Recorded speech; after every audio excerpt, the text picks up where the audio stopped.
Je vais essayer en quelques minutes de vous présenter quelque chose. J'avoue que c'est un thème qui n'est pas toujours facile à présenter parce que c'est le management.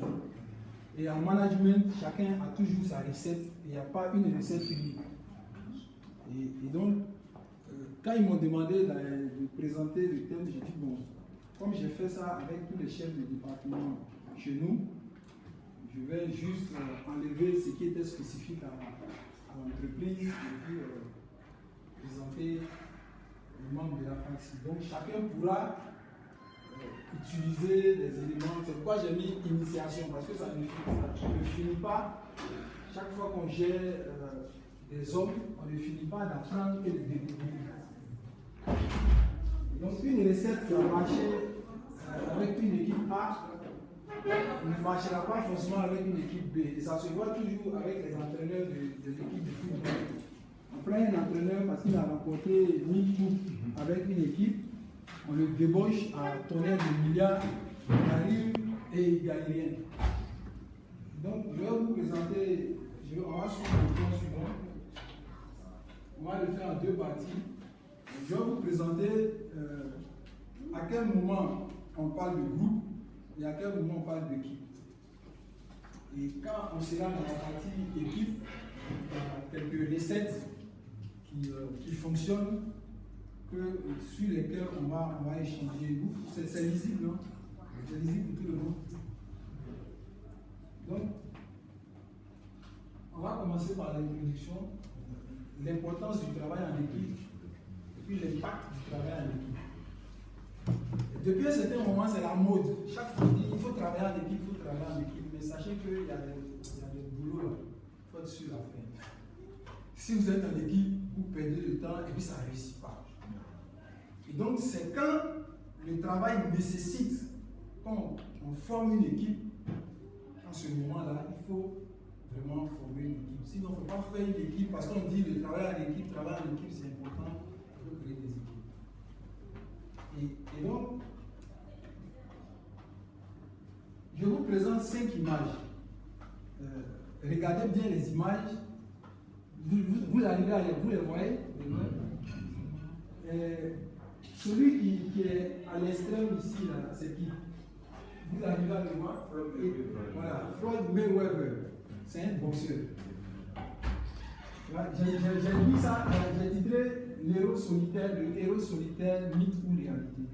C'est-à-dire quand on était plus jeune, on regardait les films de Rambo. Lui seul, il va au Vietnam, il libère les prisonniers. Et quand vous regardez bien, à un moment donné, il se retrouve toujours dans des difficultés. Et puis, il a toujours besoin d'un coup de main, vraiment de quelqu'un de solide pour qu'il s'en sorte. C'est dit que pour réaliser les grandes choses, vous pouvez être sûr. Et quand on regarde, j'ai mis ces images-là. Il y a la tennisman américaine Williams, Serena. J'ai mis Usain Bolt. Et j'ai mis. Donc les trois là, ils pratiquent des sports individuels. Mais en fait, c'est un mythe de croire qu'ils arrivent à faire ce qu'ils ont fait parce qu'ils sont seuls. Ça, c'est vraiment un mythe. Celui qui croit ça, il se trompe. C'est des gens qui ont besoin de... Le boxeur, il a besoin d'un sparring partner pour s'entraîner. Il a besoin d'un coach. Il a besoin d'un kiné.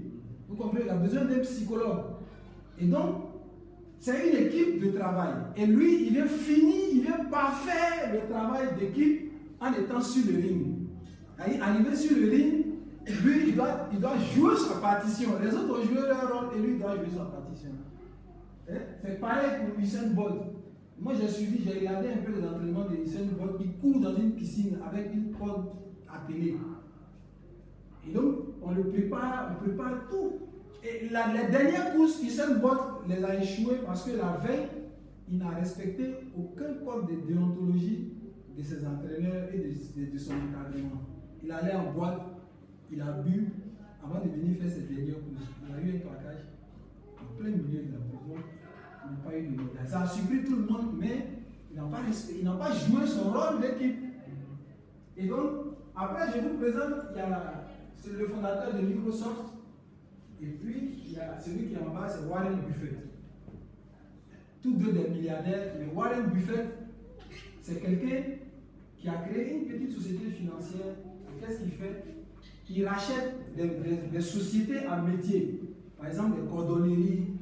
Il rachète et il laisse celui qui a fondé la cordonnerie, il rachète, il met les moyens pour le grandir, tout, mais comme c'est toi qui as créé, il laisse gérer la société. C'est comme ça qu'il est devenu milliardaire. Et donc, une fois qu'on se rend compte que même ceux qu'on a l'impression qu'ils ont réussi seuls, mais en réalité, ils n'étaient pas seuls, on se demande même pourquoi il y a des gens qui s'entêtent à vouloir travailler seuls, à vouloir tout faire seuls. Moi, dans la littérature, j'ai fouillé, j'ai trouvé 4 raisons. On pourra en discuter, hein. Mais moi, voici les raisons que j'ai trouvées. Il y a l'ego. Il y a notre ego qui fait que on est porté à cette tangente. On est porté à vouloir travailler sur. Il y a l'insécurité. On a peur des nouveaux qui viennent. Si on prend un bon péché, on va se rendre compte que, en fait, moi, je ne suis pas trop bon dans tel domaine. Et puis, on risque de rester sur la touche. Et puis, quelquefois, on est naïf. On pense que seul, on peut s'en sortir. Et puis, il y a le tempérament. Si on n'arrive pas à bien communiquer avec les autres, à faire passer son message, on se dit qu'en travaillant seul, on va arriver au résultat et que les autres nous ralentissent. Vous voyez d'autres raisons qui poussent des gens à vouloir travailler seul? Il y a d'autres raisons? Oui. Quand on est sur un projet, on travaille sur la avant d'intégrer l'équipe qui va vous accompagner. Vraiment, vous pouvez être seul. Quand vous créez, ça c'est vrai. À la création, oui. C'est-à-dire que je l'ai dit d'entrée de jeu, j'ai dit, il y a des moments où on n'a pas besoin d'équipe. La création. Non, mais là, tu parles de tout faire. Voilà, c'est-à-dire que qu'est-ce qui pousse les gens à vouloir tout faire seul? Donc, là, tu as parlé dans le tempérament, tu as parlé d'un point de communication. Voilà. Le gars, il peut être timide, il ne sait pas comment faire passer le message, donc il est renfermé, il veut pousser sur la communication. Il y a l'ego. Il faut que ce soit moi. Que ce soit moi qu'on voit. Il fait que, oui. Moi, je pense qu'il y a moins de confiance aussi. Oui, l'insécurité. L'insécurité. C'est-à-dire que tu n'as pas confiance en toi. Non, pas en toi. Même dans les autres, voilà. Tu n'as pas confiance aux autres. Et donc, ça fait que tu as du mal à vouloir travailler sur lui. Quelqu'un d'autre voit une autre raison, qui pousse.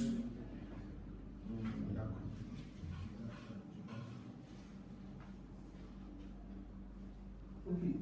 Bon. Travailler en équipe, pour moi, permet de répartir les efforts. C'est-à-dire que quand vous travaillez en équipe, vous avez l'occasion de répartir les efforts. Chacun va prendre le domaine où il se sent plus à l'aise et puis on répartit les efforts. Et travailler en équipe permet de multiplier les résultats. C'est-à-dire ce qu'une personne peut faire, si vous êtes deux, vous pouvez faire plus.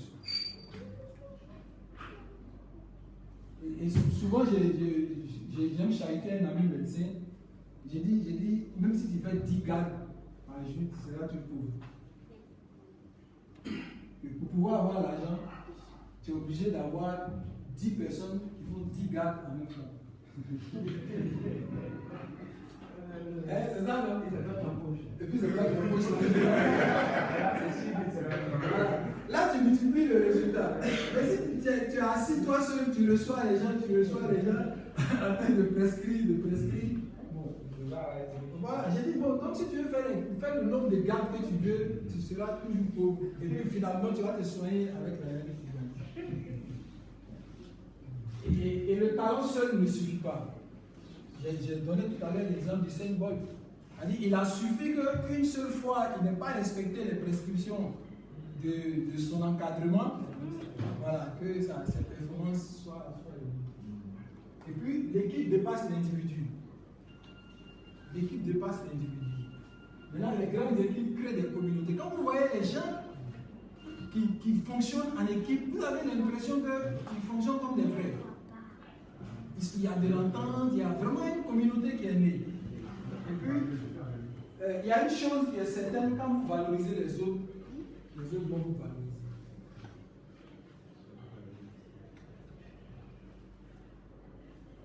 Bon. Donc, on va parler maintenant de dynamique de groupe. Souvent, mon épouse me dit, elle dit, ici, là, comment elle met la fille de 6 ans, je ne sais pas ici. C'est-à-dire, dès l'instant où il y a deux personnes qui se mettent ensemble, ça constitue un groupe. Et donc, les techniques de gestion du groupe sont vraiment différentes des techniques de gestion de l'équipe. Déjà, deux personnes qui se mettent ensemble, monsieur, madame, c'est déjà un groupe. Maintenant, ce groupe-là doit évoluer et devenir une équipe. Ou bien, et si vous restez un groupe, chaque individu travaille sa personnalité, chaque individu joue sa partition. Mais quand vous devenez équipe, on a l'impression même que vous êtes frères, vous êtes complémentaires. Et si vous êtes absent, l'autre prend une décision, il dit s'il était là, c'est ce qu'il allait dire. Et effectivement, quand tu viens, tu dis oui, c'est ça. Et donc, l'équipe, un groupe, ça dépend de la taille, mais ça va déjà de deux. À partir de deux, déjà, on parle de groupe. Maintenant, le groupe vit. Et le groupe a des stades d'évolution. C'est-à-dire, le premier stade d'évolution, lorsque ça se voit, les enfants, eux, c'est avec les enfants que tu vois comment ça va vite. Dès que vous mettez des enfants ensemble, eux, ils franchissent très rapidement les étapes. Alors, voilà, rapidement. Alors que les adultes, ils vont commencer à s'observer. Chacun se lâche pas tout de suite là. Ils commencent à s'observer, il y a les premières étapes de formation. Tu regardes, tu sens qu'il y a un tel là, tu sens que tu ne peux pas. C'est-à-dire, déjà même sa façon de prononcer les mots, tu sens que tu ne peux pas vous entendre. C'est la première impression. Et puis automatiquement, vous commencez à avoir des clans, des petits groupes qui se forment. Et puis, une fois que vous êtes formé, il y a une étape d'agitation. Il y a certains qui vont chercher à dominer les autres. Et ça commence à avoir des frictions, des conflits. Si vous regardez bien, c'est comme ça que le couple évolue. Hein. Tant que chacun est chez lui, là, le jour où vous trouvez, vous n'avez pas le temps de baliver, vous profitez. Mais dès que vous habitez ensemble, c'est autre chose. Les premiers moments, ma grand-sœur me disait, mais je ne savais pas que mon mari ne se lavait pas avant de dormir.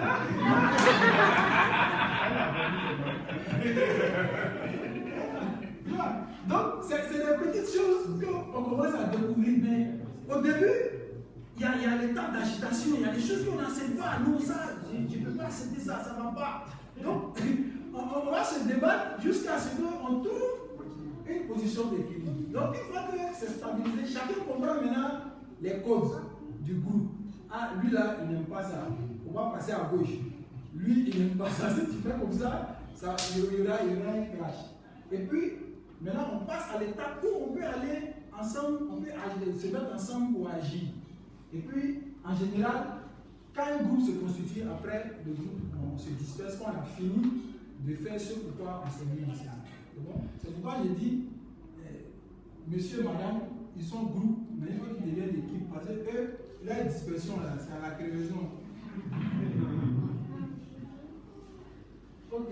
Donc, quand un groupe, il faut savoir qu'un groupe vit. Et tout à l'heure, j'ai présenté la dynamique du groupe, la manière dont les différentes étapes que le groupe. Mais en général, c'est des étapes qui ne sont pas perceptibles. C'est-à-dire que quand vous voyez un groupe, vous n'allez pas dire non, ceux-là ils sont en agitation. Quelquefois, c'est imbriqué. Et si vous observez les enfants, au départ, ils sont là, ils s'observent, ils sont prudents, ils se regardent. Et puis, à un moment donné, ils commencent à faire le contact. Au point où l'enfant vient, il te dit oui, mon ami là. Et puis, tu te dis, mais le gars, tu as vu aujourd'hui, tout ça. Le gars, tu as vu aujourd'hui, depuis qu'elle est venue de l'ami. Et il vient exiger même certaines choses pour son gars. Il te dit, mais attends, l'enfant, il vient de se connaître et puis il vient exiger des choses même pour son ami. Ok, maintenant, il faut comprendre le comportement du groupe. Le groupe, dans le groupe, les rôles sont importants. Quand un groupe se constitue, les rôles sont très importants. Et les gens font attention aux rôles. C'est pourquoi j'ai mis l'exemple de l'orchestre. dans un groupe, les rôles sont importants. Et on fait attention aux rôles. Et par la suite, on va voir la différence entre groupe et équipe. Dans un groupe, le groupe est influencé par les normes et la conformité. Vous voyez, par exemple, ce type de groupe-là. Il suffit que vous trahissez ou bien vous ne respectez pas la déontologie ou vous décapitez. C'est comme les groupes de gangsters. Les lois ne sont pas écrites, mais il y a une déontologie. C'est-à-dire que même dans le mal, il y a une déontologie. Oui. Donc, le groupe est influencé par les normes et la conformité. Et la conformité est de quoi? On regarde le chef de groupe. S'il dit d'aller à gauche, on va à gauche. Ou bien tu arrives, tout le monde a bien envie, toi tu es en blanc, tu ne fais pas partie de l'équipe. Du groupe, pardon. Donc dans le groupe, le groupe est très influencé par les normes et la conformité. Si tu ne suis pas ce que les autres font, ils ne te considèrent même pas comme faisant partie du groupe. Je me souviens quand on était au collège de Boaké, dans les années 80, là, pour rentrer dans le groupe, il fallait quand même allumer une cigarette de temps en temps. Donc, quand tu arrives à l'entrée de l'école, tu t'arrêtes. Toi aussi, tu payes la cigarette, même si tu ne vas pas tirer, c'est dans ta main. Là, les durs, là, ils peuvent te considérer comme faisant partie du groupe. C'est bon? Donc, il y a dans le groupe est influencé par les rôles que chaque membre joue. Les rôles que chaque membre joue. Et quand vous prenez un groupe, tout de suite, en fonction du rôle, les autres vont te respecter ou pas. Et puis, il y a les normes et la conformité. Donc, 3 éléments. Les éléments suivants, il y a l'impact du statut dans le groupe. Dans un groupe, on tient beaucoup compte du statut. C'est-à-dire, pour intégrer le groupe, on dit, lui là, il a égorgé 2 femmes. Donc, quand tu arrives, tu dis, ouais, moi, je n'ai jamais égorgé moi pour intégrer le groupe. On se comprend? Et puis, il y a la taille. Dans le groupe, il y a la taille. Ça fait partie de 2. Jusqu'à les gens qui s'en vont, les gens qui s'en vont par exemple au stade. Ça, c'est un groupe. Et arrivé là-bas, souvent, moi, je me souviens qu'avant qu'on jouait les OHU, là, on s'en va, on est dans le groupe des supporters. Bon, il y a des choses qu'on faisait pendant que les gars jouaient dans le supporter là. Après, ils disaient tout de suite, ils disaient, mais attends, c'est moi, il fait ça.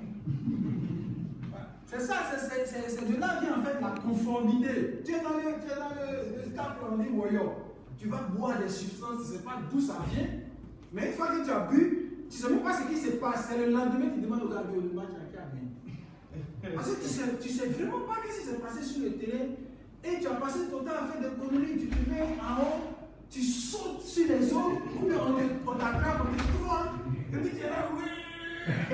Mais des choses en temps normal, tu ne ferais pas. Mais la conformité, et puis pour avoir un statut, le statut fait que les autres te respectent. Et dans le groupe, c'est très important le statut. Vous voyez? Donc, le groupe, ça va de 2 personnes jusqu'à des tailles, des proportions. Maintenant, un élément important, pour que le groupe soit performant, il faut qu'il y ait de la cohésion. Et donc ça, c'est écrit un peu petit, mais c'est un tableau qui montre comment le groupe arrive à produire les résultats en fonction de la cohésion que les membres du groupe ont. Vous imaginez un groupe de supporters, ils s'en vont pour chanter pour l'équipe, et puis ils ne s'entendent pas. Alors que pour qu'on sente leur voix, il faut de la cohésion pour qu'ils crient au même moment. Mais quand un cri dit, bon, comme lui l'a crié, moi, il ne crie pas aussi. On ne pourra pas réaliser ce qu'on veut. Et donc la cohésion vraiment agit sur la performance du groupe.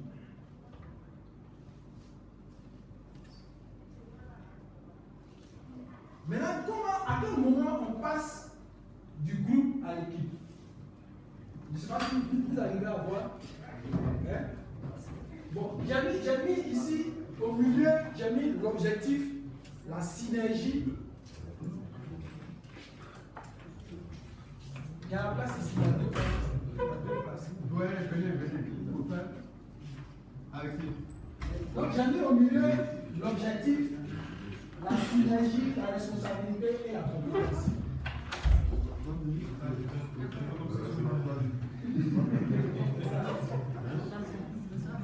Et donc, en fait, ces 4 éléments-là, selon le degré d'existence de ces 4 éléments-là, dans un groupe constitué, on parlera de groupe ou bien d'équipe. Et donc, quand on parle d'objectif, si vous regardez bien, dans un groupe de travail, c'est un partage d'informations. Alors que dans une équipe, la performance est collective. C'est-à-dire, la performance est collective. Prenez l'exemple d'une équipe de football. S'ils ont marqué un but à l'équipe, c'est un but pour tout le monde. Tu comprends? Ah, dans le groupe, ce n'est pas le cas. Si toi, tu as pris ta balle, moi, je continue la route. En termes de synergie, dans l'équipe, la synergie doit être positive. C'est-à-dire, la mise en commun de toutes les énergies doit être positive. Dans le groupe, c'est neutre. La synergie est neutre. En termes de responsabilité, dans l'équipe, la responsabilité est à la fois individuelle et mutuelle. Allez, prenez l'exemple toujours d'une équipe de football. Je ne sais pas si moi j'aime bien le football et le rugby. J'aime bien le football et le rugby, mais les joueurs au volleyball. Et la responsabilité est individuelle. C'est-à-dire, ton rôle là, il faut que tu le joues. Et puis en même temps, tu assumes une responsabilité collective. C'est-à-dire que ce que les autres auront fait, tu vas payer aussi le prix. Alors que dans le groupe, la responsabilité est individuelle. On est en groupe un moment. On s'en va, si toi tu es tombé là, pour toi c'est arrêté, c'est moi qui continue. On se comprend? Maintenant, en termes de compétences, dans l'équipe, les compétences doivent être complémentaires. Imaginez-vous une équipe de football, tout le monde est gardien. Ou bien tout le monde est défenseur. Qui va aller marquer? Donc là, on doit être complémentaire. Et dans le groupe de travail, c'est aléatoire. C'est aléatoire. C'est pourquoi, quand vous êtes amené à former une équipe, vous êtes obligé à un moment donné d'avoir certains rudiments qui vous permettent de connaître le genre psychologique des membres qui composent l'équipe. Et il y a beaucoup de chercheurs, il y a des chercheurs qui ont fait des découvertes intéressantes dessus. Il y a un chercheur, Raymond Belbin, qui a fait, qui a découvert un élément qui permet, à partir d'un seul questionnaire, de savoir quel est le genre psychologique dominant de chaque membre de l'équipe. C'est-à-dire que quand tu es en situation de travailler en équipe, quel est ton genre dominant? Est-ce que tu es à l'aise en tant que coordonnateur? Est-ce que tu es à l'aise en tant que propulseur de l'équipe? Parce qu'il y a des gens dans une équipe qui ne sont pas de bons coéquipiers. C'est-à-dire, si tu es en train de souffrir, lui, c'est pas son problème. Est-ce que tu es de ce type-là? Est-ce que tu es quelqu'un, toi, tu préfères réfléchir en secret et puis venir présenter aux autres?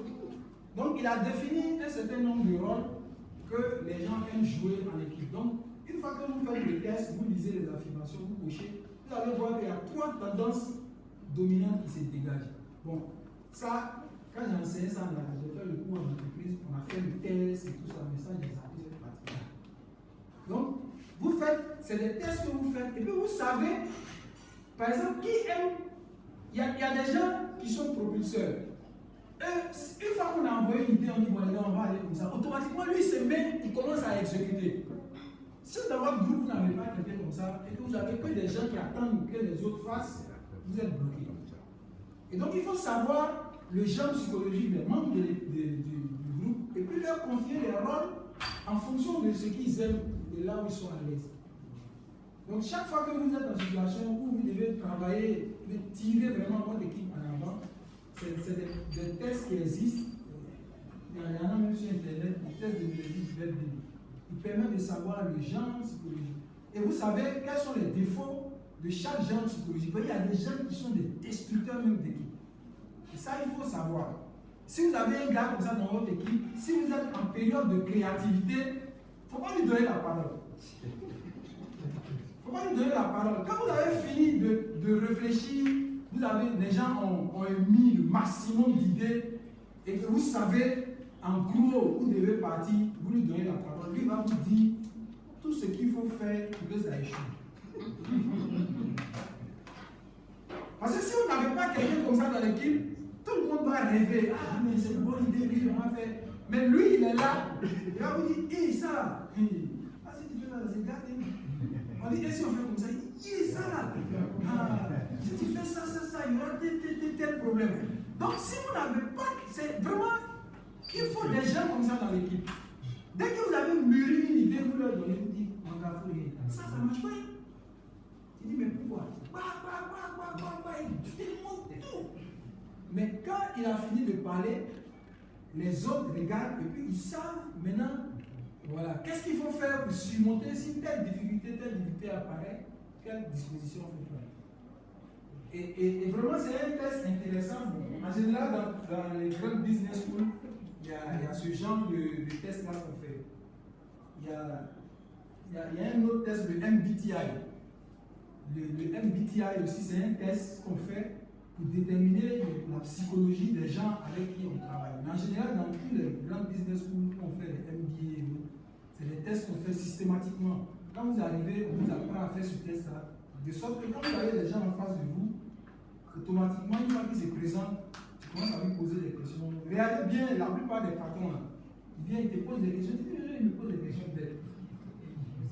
Et puis tu lui donnes des réponses, vous rigolez, vous donne des réponses. Et puis tu es surpris qu'il y a un type de boulot qui ne te donne jamais. Hein? Tu es surpris, tu dis, mais ça, moi, il sait faire, et puis il ne me donne pas. C'est-à-dire que quand il t'a sondé, ton genre psychologique, là, tu n'es pas à l'aise dans ce genre de boulot. Et tu vas voir que ce qui te donne, là, toujours tu réussis bien et tu avances. Et tu regardes, tu dis, non, toi tu peux faire pour les autres, mais ils ne te donnent pas. Ça, c'est des tests qui existent, il faut savoir, et puis chaque fois que vous êtes en situation où vous avez des gens à manager, vous pouvez, soit à leur insu, mais le test de Meredith Belbin, la personne doit savoir. Et tu lui donnes, lui-même il fait, et puis il découvre quelle psychologie il a. Donc voilà présenter la première partie, c'est que c'est que le groupe. Et puis, à quel moment on dit on est passé de groupe à l'équipe. C'est bon? Maintenant, on va voir la deuxième partie. Les caractéristiques d'une bonne équipe. Comment bâtir une équipe gagnante. Et puis, comment le rôle du manager influence l'équipe.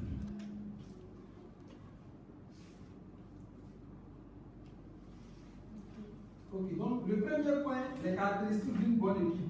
J'ai essayé en observant, c'est-à-dire que celui qui m'a demandé de faire le thème, il dit professionnel et puis religieux. Bon, il y a une chose qu'il faut savoir. Moi, j'ai découvert dans la littérature qu'en général, même sur le plan professionnel, les gens aiment mettre en situation de responsabilité ceux qui ont eu à gérer des organisations à but non lucratif, comme par exemple la FACSI. Si vous avez été secrétaire général à la FACSI, président à la FACSI, c'est que vous avez une capacité de leadership. C'est-à-dire que c'est une organisation où vous ne payez pas quelqu'un, mais vous l'envoyez pour faire un travail. Et il accepte de partir. Tu comprends? Parce que tu peux l'envoyer et puis il va trouver des arguments pour ne pas faire ce que tu lui demandes de faire. Mais si tu arrives à le convaincre qu'il est nécessaire de faire pour le groupe, maintenant, si tu es en situation où la carrière de l'individu dépend de toi, il n'y a pas de raison que tu l'envoies et qu'il ne fasse pas le travail. Et donc, c'est toujours bon d'exercer son leadership dans le type d'organisation comme la FACSI. Tu prends une responsabilité et puis tu fais bouger les gens. Et tu verras si tu sais manager ou pas. Parce qu'au travail, là, tu as le pic rouge. Donc, le gars, tu lui dis oui. Parce qu'il sait que son avancement dépend de toi. Mais dans une organisation comme la FACSI, bien l'association, moi je me souviens, j'étais dans le conseil du village. Mais c'est pas facile, hein? Il y a des moments où tu ouvres la bouche, tu parlais, tous les vieux, là, ils se lèvent, ils quittent là. Et puis c'est ton papa qui t'appelle, qu'est-ce qu'il a dit là-bas? Et donc, dans ce type d'organisation, ça forme. Ça permet de fonder le bon. J'ai essayé de relever quelques éléments qui permettent, quand on regarde l'équipe fonctionner, on dit non, ça c'est une bonne équipe. Donc j'ai essayé de relever quelques éléments. Donc le premier élément, pour qu'on dise une équipe est bonne, les membres de l'équipe se soucient les uns des autres. Il y a une solidarité dans l'équipe. Si vous n'êtes pas solidaire, il sera difficile de parler d'équipe. Donc la solidarité est un élément qui permet de dire que effectivement cette équipe-là est une bonne équipe. Après la solidarité, il y a les membres de l'équipe sont conscients de ce qui est important. C'est la loi de la boussole. C'est-à-dire que si on ne sait pas qu'est-ce qui est important, à tout moment, on risque de changer de trajectoire. Et ça arrive beaucoup en entreprise. En entreprise, c'est fréquent. C'est fréquent. C'est-à-dire que, en général, c'est quand vous êtes une start-up que vous venez de commencer, vous allez voir qu'il quand vous venez de commencer une start-up, il y a un qui vient qui vous dit non, on a fait tel deal, il y a tel deal qui est important, il faut qu'on saisisse l'occasion. C'est l'occasion de se faire de l'argent. Mais beaucoup se plantent parce qu'on n'a pas pris le temps de s'assurer de certain nombre de choses et on a changé de trajectoire. Alors que si vous avez une boussole claire, je me souviens que quand j'étais à la Basilique, Blaise, en État, il vient de créer sa société. Et puis je l'ai appelé, je lui ai dit bon, il y a une affaire, il faut que tu viennes, tu vois. Il dit non, lui ne travaille pas dans ce registre. Vous voyez? Et il est resté ferme, il dit lui ne travaille pas dans ce registre. J'ai dit mais c'est moi qui signe le bon de commande, tu appelles de quoi? Il dit non. Il dit je te connais bien, mais je ne travaille pas dans ce registre, ça ne rentre pas dans ce que j'ai prévu de faire. Vous voyez? Donc si vous n'avez pas une boussole claire qui vous donne une ligne directrice, à chaque moment vous êtes menacé de vous écarter de ce qui est important. Et il faut que tous les membres de l'équipe sachent qu'est-ce qui est important, où on s'en va. S'il n'y a pas ça dans l'équipe, ça sera difficile. Il y a certains qui vont venir et vont dire mais il y a telle affaire, plein de milliards. Mais est-ce que ça est dans notre ligne directrice? Oui, il y a un milliard, mais si ça n'est pas dans notre ligne directrice, ce n'est pas la peine. Et moi, je le vois régulièrement chez mon patron. Quand tu viens, tu me dis, il y a quel business à faire, tu réalises. Tu dis, voilà, l'argent, toi, pas le faire. Mais moi, je ne vais pas là-bas, moi, je vois la nourriture. Je vois la nourriture et tout ce qui entoure la nourriture. Le reste, là, celui qui veut faire, il a pas créé, il a fait. Mais moi, je vois la nourriture. Ouais, il a choisi son truc. Et tout le monde est orienté sur vente alimentaire. Dès que tu vas ajouter quelque chose d'autre, il faut créer ta filiale. Là, quand tu vas avoir tes ennuis, là, tu vas pas venir nous mélanger. C'est bon? Donc, après ça, il y a la communication dans le groupe. Les membres de l'équipe communiquent entre eux. Si on sent que les membres de l'équipe communiquent, c'est que c'est une bonne équipe. Mais une vraie communication, hein? Parce qu'on peut parler, mais on ne communique pas. On peut se parler, mais on ne communique pas. Chacun a son petit truc derrière la tête, il ne dévoile pas. Un autre élément, les membres de l'équipe se développent ensemble. Ça, c'est important. Les membres de l'équipe se développent ensemble. C'est pourquoi, si vous regardez dans les entreprises, on a des programmes de formation. Et même si vous regardez à la fac, c'est pourquoi on a des programmes de formation. Et si les membres de l'équipe ne se développent pas ensemble, c'est comme le corps humain. Vous ne faites que soulever la terre sur le bras droit. À un moment donné, votre bras est tellement musclé que vous êtes obligé de marcher comme ça. Et donc, pour éviter ça, il faut que les membres de l'équipe se développent ensemble. Et j'ai pris l'exemple du football, parce que quand vous regardez les bonnes équipes jouer, comme l'équipe du Barça, c'est quand ils ont fini de jouer pendant 90 minutes et puis il y a arrêt de jeu là. C'est là que tu vois que tous les membres de l'équipe se sont développés ensemble. Parce qu'il n'y a pas un qui est fatigué pour dire c'est sur son côté, ils vont passer. Oh, les fausses équipes là, tu les vois, ils courent, ils ont bien couru.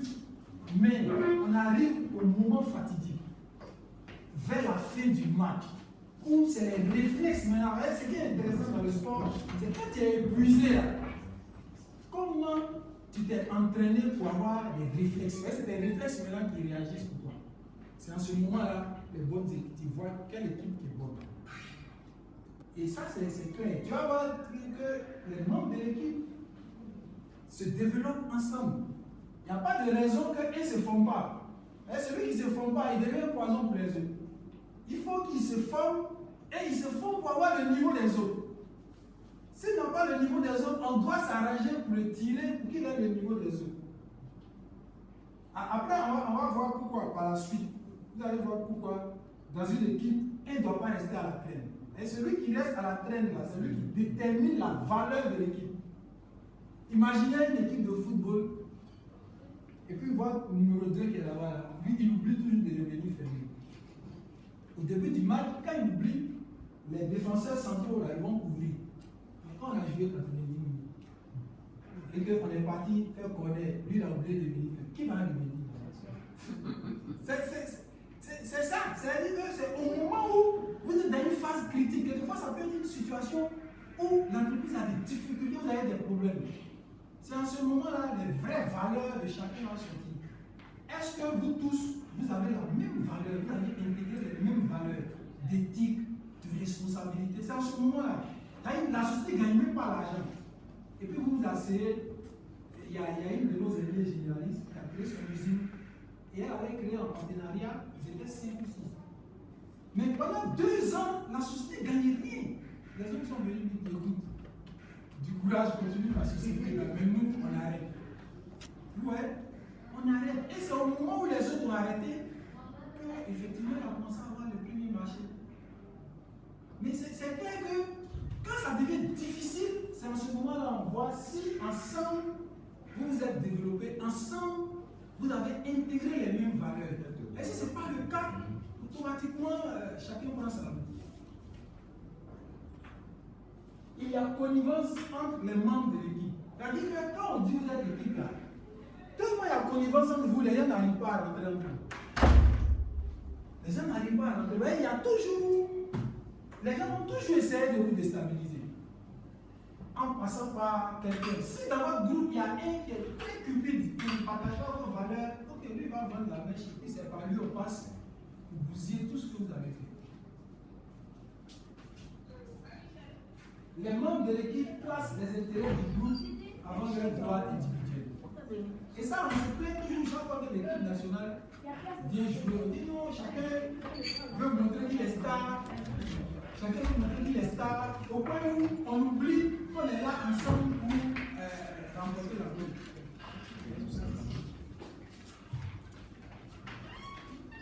Donc ça, c'est la vue d'ensemble. La vue d'ensemble, c'est-à-dire que de penser, surtout quand on prend le cas des footballeurs, moi je cherche à avoir le ballon d'or. Donc quand je reçois le ballon, moi j'ai marqué pour avoir le ballon d'or. Mais si la loi de la vue d'ensemble est claire pour tout le monde, même quand il y a une situation de pouvoir marquer, il doit marquer. Et Cristiano Ronaldo, il a raconté son histoire. Quand ils sont allés, le sporting est allé pour faire les recrutements, ils étaient plus jeunes, ils étaient à l'école de football. Et il y avait un joueur qui jouait mieux que lui, qui était très bon. Et ils ont dit, ce jour-là, celui qui va marquer 2 ou 3 buts, c'est celui qui vont retenir, parce qu'il y avait une seule place à prendre. Et pendant le match, Cristiano Ronaldo a marqué, et ce dernier-là aussi a marqué un but. Et vers la fin du match, le gars a dribblé.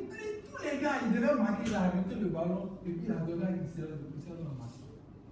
Mais le monsieur là, il fait rien. Cristiano a raconté son histoire. Le gars fait rien. Mais le gars, il vit bien. Il est riche. Les gens se demandent, mais comment il fait? Il dit non, c'est Cristiano qui s'occupe de lui. C'est Cristiano qui s'occupe de lui. Et on lui a demandé, mais pourquoi tu as fait ça? Il dit non, que lui, il ne peut pas avoir la carrière que Cristiano a eu. Parce qu'ils n'ont pas la même rigueur. Il est bon que Cristiano sur le plan technique, mais il n'a pas la rigueur que Cristiano. Et qu'il était sûr que Cristiano pouvait mieux réussir que lui. C'est pourquoi il lui a donné.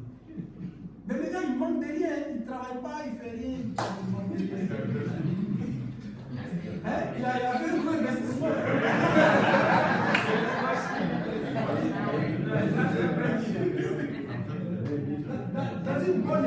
il y a ce qu'on appelle la loi du créneau. La loi du créneau, c'est-à-dire que chaque joueur joue un rôle spécial. Il y a des gens dans une équipe, ils sont là, ils suivent les autres. Et je me souviens quand on était au lycée classique, au volleyball, on avait toujours un ou deux gars qui voyageaient avec nous, qui faisaient part avec nous, mais ils étaient incapables de te faire, même c'est-à-dire taper la balle pour ça pour que ça traverse le filet là, de volley là. Mais ils ne manquaient jamais de rassemblement. Quand on dit footing, ils sont là, ils sont avec nous. Et ce genre de gars-là, c'est-à-dire que c'est après, quand j'ai pris de l'âge, que j'ai compris que dans une équipe, il faut toujours ce genre de personnes. Il faut toujours ce genre de personnes. Et ça, à quel moment j'ai découvert ça? C'est quand mon grand frère aîné est décédé. C'était le seul qui n'avait pas fait d'études dans la famille. Et donc, c'était le bon allié de mon papa. Oh, toi, c'est-à-dire, au point où, même il faisait perdre la face au gars à tout moment. C'est-à-dire que même quand on arrive quelque part, il y a des cérémonies, il préfère donner le nom au second que de donner à l'aîné. Quand le gars est décédé, il a pleuré à flamme. Je me regarde comme ça, j'ai dit, mais le gars a dit, de lui, pourquoi il vient maintenant tu pleures? Il dit, ah, que le gars a un grand rôle. Je dis, comment ça? Il dit, le grand-père lui a montré toutes les limites des terrains du village.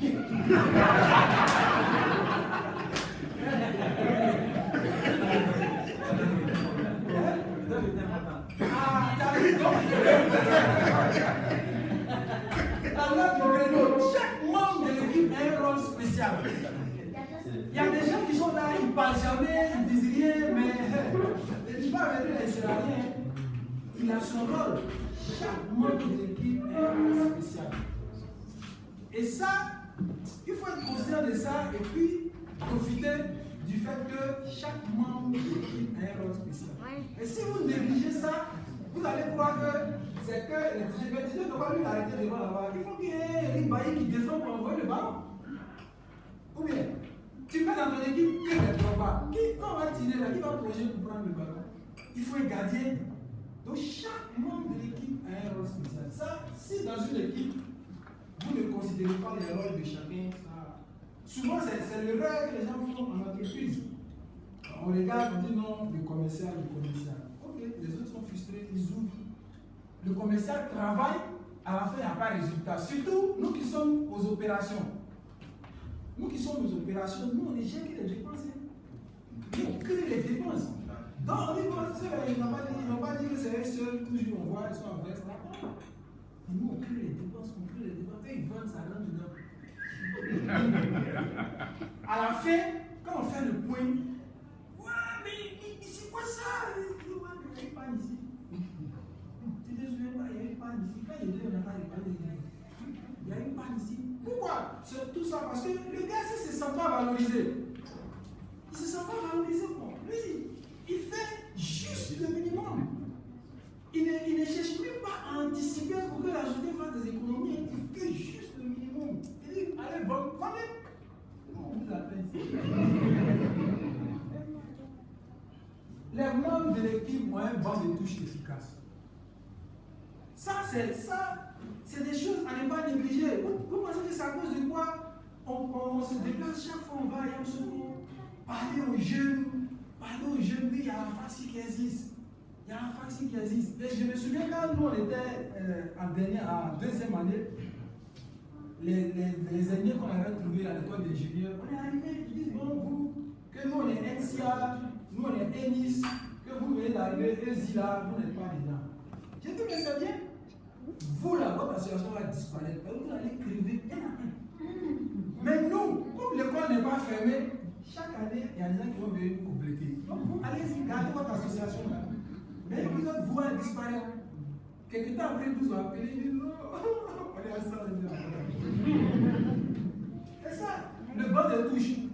Si vous négligez les stagiaires qui viennent, vous négligez tous ceux qui viennent sur les passages de l'entreprise juste pour apprendre quelque chose, vous ne préparez pas votre banc de touche. Parce que dès que quelqu'un disparaît, il faut que le remplaçant il soit aussi bon et même meilleur que celui qui occupait le poste. Et ça, c'est clair. Quand on voit dans les matchs de football, dès que tu n'as pas un bon match de touche, quand il y a un remplacement à faire, il y a un titulaire qui est blessé. Et donc, le banc de touche doit être aussi garni. Ça dit que les meilleurs doivent être même assis sur le banc de touche. Ceux qui sont en train de jouer, là, ils ne doivent pas être plus forts que ceux qui sont assis. Il faut que ce soit des niveaux équivalents. Les membres de l'équipe savent exactement où ils en sont. Si vous regardez bien, nos aînés à la fac-ci ont compris qu'à un moment donné, il fallait faire des bilans. Il fallait faire des bilans. C'est pourquoi c'est ça le tableau de bord. Tu sais comment tu es. Et là, les gars, ils ont perdu 6 à 1. C'est à dire qu'ils ont mis 6e but là. Il est combien de temps? Oh, c'était à la 45e minute, les autres ont mis le 6e but. Mais là, il reste combien de temps? Donc, à chaque moment, il faut savoir à quelle situation se trouve l'équipe.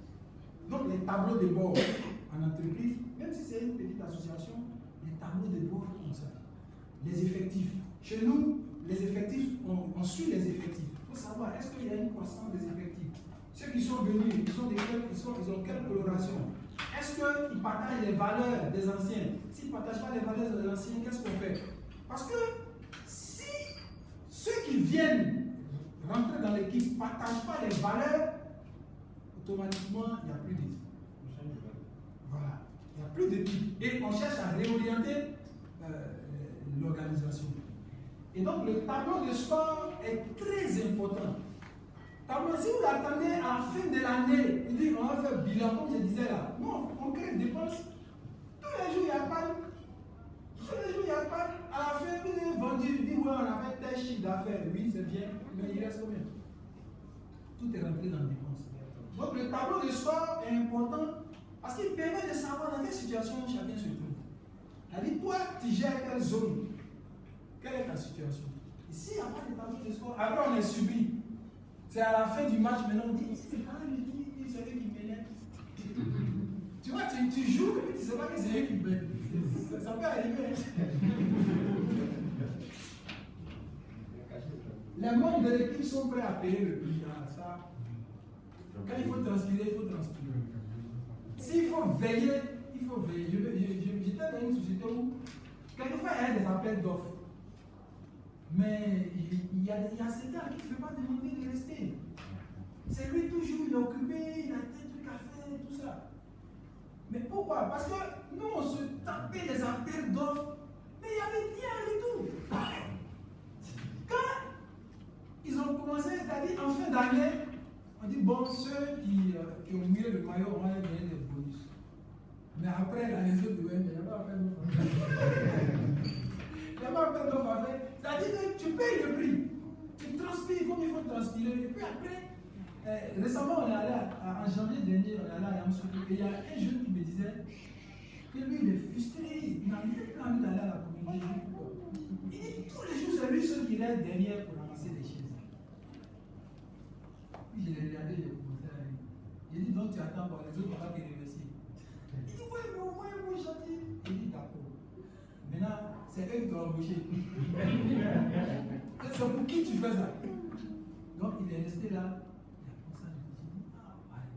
Je dis mais si tu sais pour qui tu fais, tu vas continuer. Mais si c'est pour tes amis que tu fais, attends, ils vont venir te féliciter. Soit tu arrêtes, soit tu continues, mais il faut savoir pour qui tu fais ça.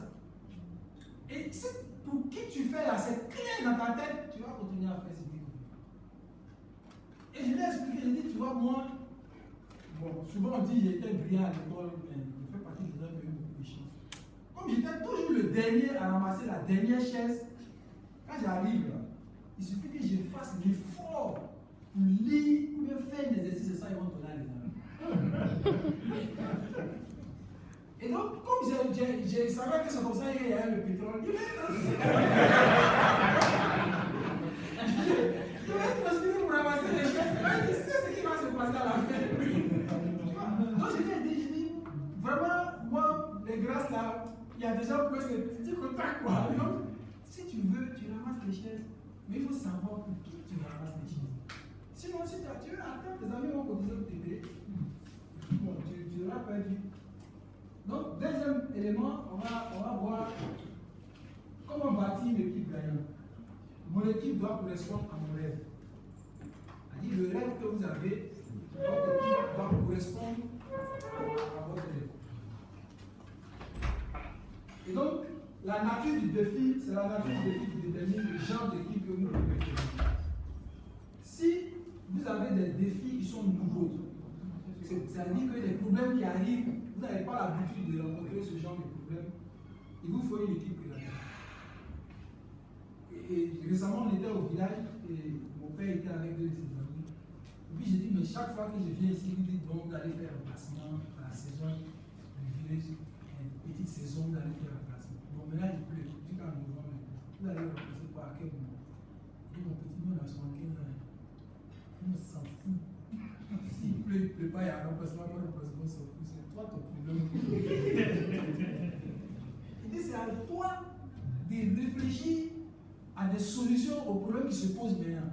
Et nous, on a 70 ans. Et voilà le cimetière qui est là-bas. C'est là-bas, nous, on a la tête. Nous, on est là, il dit, on a la tête loyer là-bas. Et si on fait bien, tu seras bien devenu nourrir. On n'a même pas de problème. Défi controversé, il faut une équipe unie. C'est-à-dire qu'il y a une situation qui vous arrive. Il faut vraiment que l'équipe soit unie. Si le défi est changeant, il faut une équipe souple et malléable. Et aujourd'hui, dans le domaine professionnel, l'agilité, la flexibilité est une caractéristique vraiment importante. Vous prenez les entreprises comme Audi. Dans l'usine de Audi, on fabrique les voitures Seat.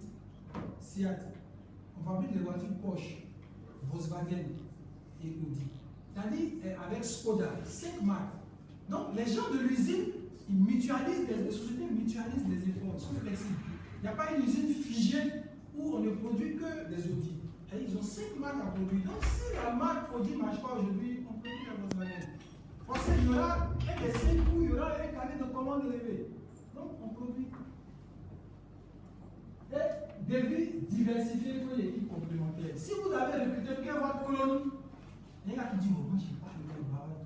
Si toi tu n'es pas bavard, peut-être qu'il te faut un gars qui est bavard. Là, lui, il va vous faire rentrer partout.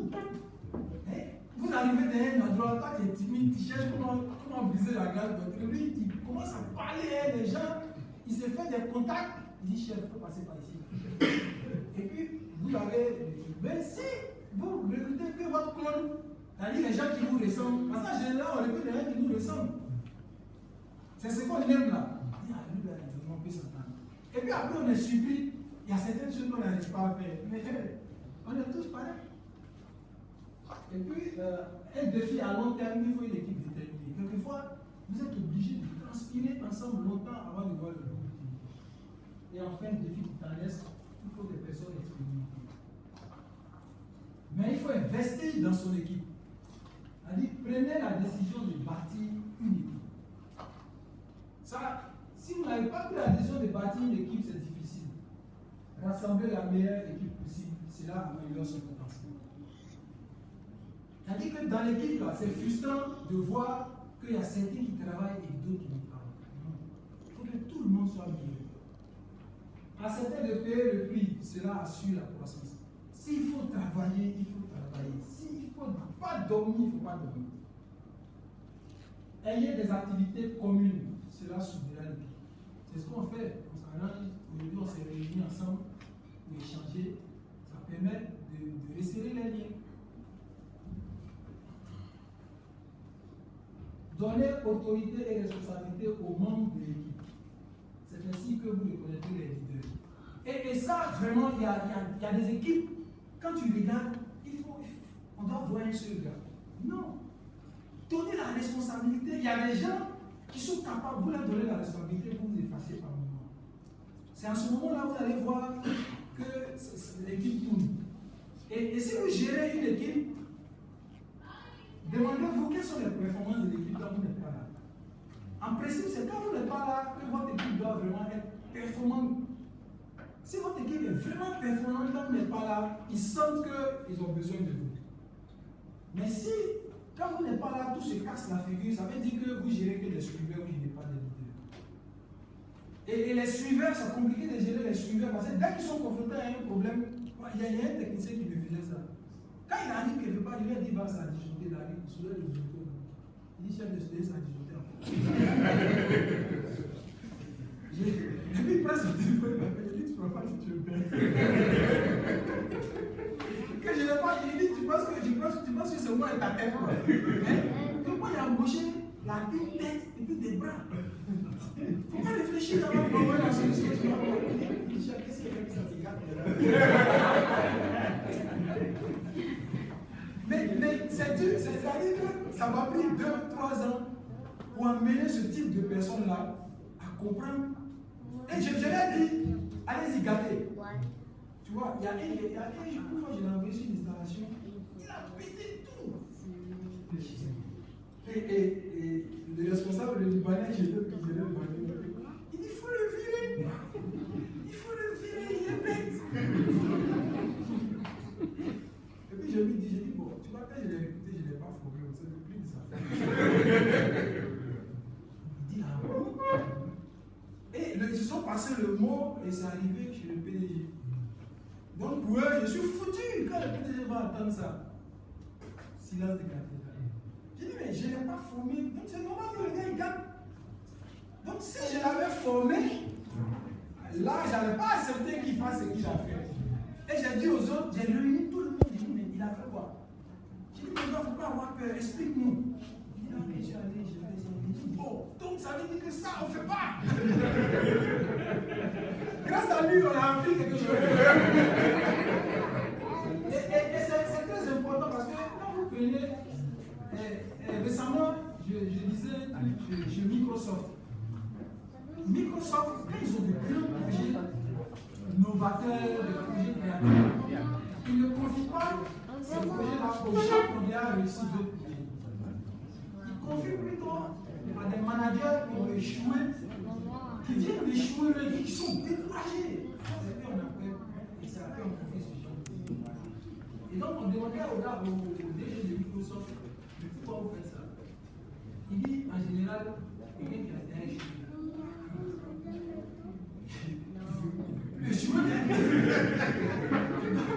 Donc quand tu lui donnes l'occasion, le gars, tout ce qu'il peut faire pour que ça réussisse là, le gars il va faire ça. Il dit alors que celui qui a déjà réussi, il va répéter ce qu'il a l'habitude de faire. Il dit pas c'est un défi nouveau. Et ces gars-là, ils risquent de se casser la figure d'une manière où tu ne peux pas imaginer. Et donc il dit c'est pourquoi chez eux, toujours, ils tirent tout le monde en avant. C'est-à-dire celui-même qui a échoué, on lui donne un nouveau projet, boum, il rattrape le niveau des autres. Au fur et à mesure, il s'évolue comme ça. C'est-à-dire si, parce que le gars a commis une erreur, ça veut dire que ce gars-là, tu as fini de mettre toute la mitraille sur lui. Il cherche comment il va se venger de toi. C'est-à-dire qu'il oublie que c'est lui qui a gâté. Il dit, investir dans son équipe, trouver de nouvelles occasions pour l'équipe, cela lui permet de l'agir. On dit, chaque fois, regardez, tout à l'heure, je viens de donner un exemple. Le gars, il a échoué, on lui donne un nouveau défi. Ça lui permet de se réussir. Donnez à l'équipe un maximum de chances de réussir. J'ai un ami qui a réussi, ils ont même de la trouver. J'ai dit, mais tu dois être bien à LGBCI, qu'on vous donne des trucs, tout ça. Il dit, c'est dommage, mais que lui, il n'atteint jamais ses objectifs. Fiscalité, et on lui demande des choses qui n'ont rien à voir avec la fiscalité. Il dit donc tous les membres de son équipe ont démissionné. Ouais. Parce qu'on ne donne pas le maximum de chances à l'équipe de réussir. Vous-même recrutez des juristes fiscalistes, vous créez un département de fiscalité, et puis ce n'est pas le travail de fiscalité, ce n'est pas juste ça on les évalue. Ils font la fiscalité, mais leurs objectifs là c'est autre chose. Il dit mais ça, c'est pour les jamais donner des prix, les gars font ça. Ils ont tous démissionné. Donc il me dit c'est le truc seul.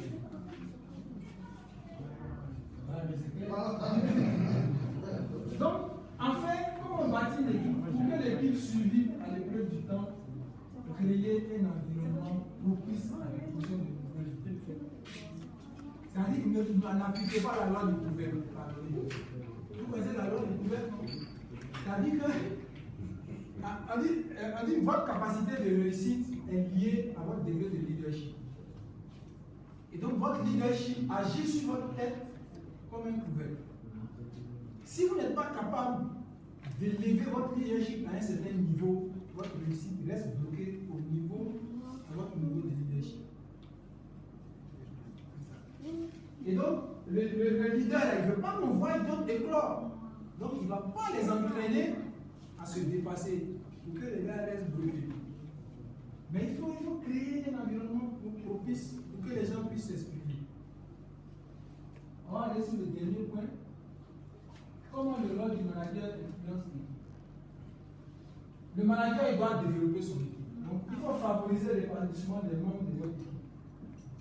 Si vous avez des débutants qui sont très enthousiastes, ils ont besoin de direction. C'est-à-dire que vous devez jouer le rôle de guide. Vous les aidez. Ils sont enthousiastes, mais ils sont débutants. Il faut les guider. Si vous avez un apprenant qui est découragé, il a besoin d'encadrement. Si vous avez des étudiants qui sont réservés, ils ont besoin de soutien. C'est-à-dire qu'ils connaissent, mais si il fait ça, c'est grave. Si c'est un battant qui est sûr de lui, donnez-lui des responsabilités. Hein?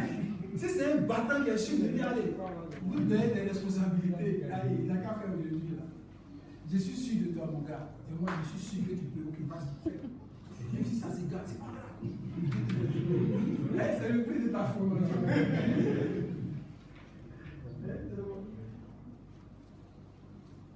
Créer une énergie positive. Trouver un équilibre entre compétition et complémentarité. C'est-à-dire, si vous laissez les gens dans l'équipe se bouffer, et moi j'avais un patron qui aimait bien ça, il te reçoit et puis il te dit, je vais donner tout ma vie. Mais tu vois, l'autre là, qu'est-ce que tu peux faire pour que tu peux faire puis il y a des chances. C'est-à-dire que chaque fois, il vous met en compétition, il crée cette animosité entre vous. Et lui, bon, il est tranquille. C'est pour ça qu'il arrive à vous dominer. Donc, il faut plutôt créer une complémentarité. C'est-à-dire qu'au lieu qu'on regarde seulement la compétition, on arrive à sentir qu'on est complémentaire. Et puis, connaître et appliquer la règle de la pomme pourrie. Vous connaissez ça, non? Les femmes, vous connaissez ça? Moi, j'ai dit pomme pourrie, mais ça s'appelle tomate pourrie. Hein? Tu connais ça, non? La règle de la tomate pourrie. Si tu as une tomate qui est pourrie, toutes les autres sont bonnes. Si tu déposes ça dessus, après des temps, qu'est-ce que ça fait? Donc, dans une équipe, là, la pomme pourrie, c'est qui? Vous avez un travail à faire, il dit.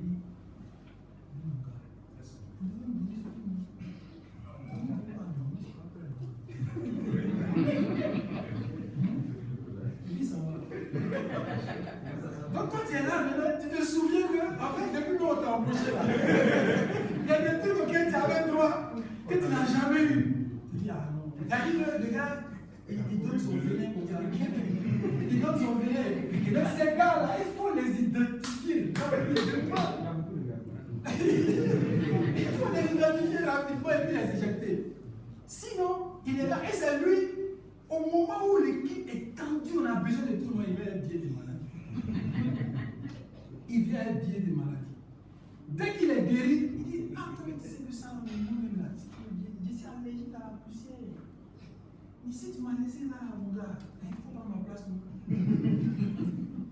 Identifier ce genre de gars-là, et puis vraiment trouver le moyen qui ne soit pas nuisible. Identifiez-les rapidement. Et ils sont là, ils insufflent un venin négatif dans l'équipe.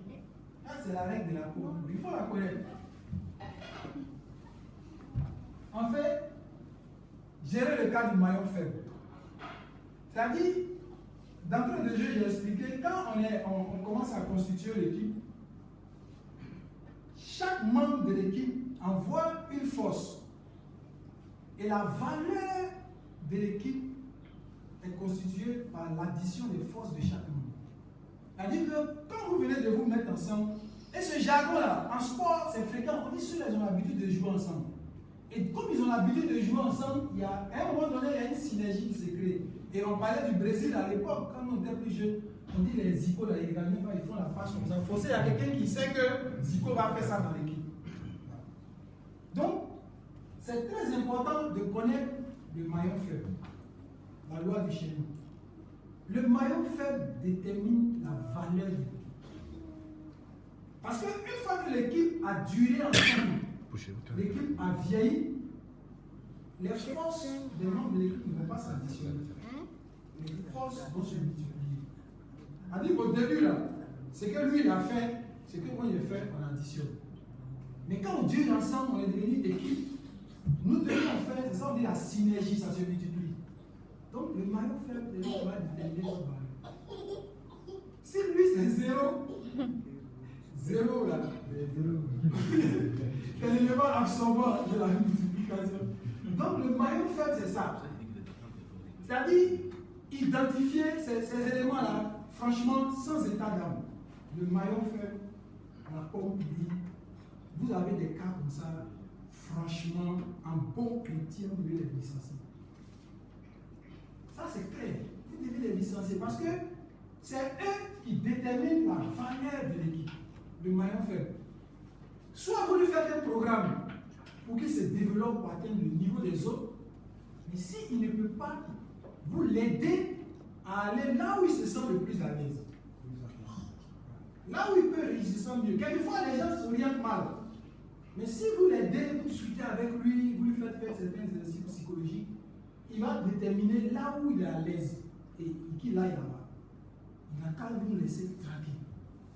Et donc, je pense qu'on est arrivé au bout. Voilà. Mobiliser la créativité. Il y a certains membres. Non. Si vous êtes chef d'équipe, entraînez-vous à ne pas donner vos idées. C'est-à-dire, les gens vont raconter tout ce qu'ils veulent, mais entraînez-vous à ne pas donner vos idées. Laissez les autres donner leurs idées. Et vous allez voir qu'il y a toujours un membre de votre équipe qui va vous sortir une idée exceptionnelle. Il va vous sortir une idée exceptionnelle. Et ça, je le dis parce que j'ai fait l'expérience.